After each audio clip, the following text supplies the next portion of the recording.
दुर्घटनाओं से बचाने के लिए पुलिस और सिविक वॉलंटियर ने मिलकर की सड़क की मरम्मत।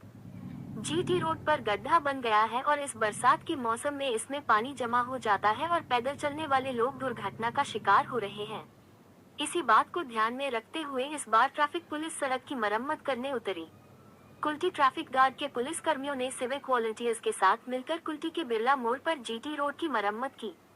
ट्रैफिक गार्ड के ट्रैफिक पुलिस ने ईंट और मिट्टी से जीटी रोड की मरम्मत की। उनके अनुसार अगर सड़क खराब होगी तो पैदल चलने वाले लोग दुर्घटना का शिकार हो सकते हैं, इसलिए उन्होंने खुद ही सड़क को यथासंभव ठीक करने की कोशिश की है।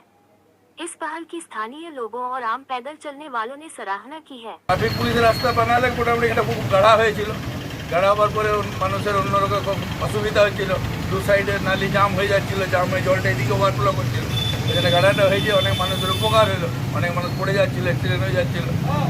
তো এরকম উদ্যোগকে কি বলা যাবে? এর মধ্যে খুবই ভালো বলা যাবে, প্রচণ্ড ভালো। আপনার নাম?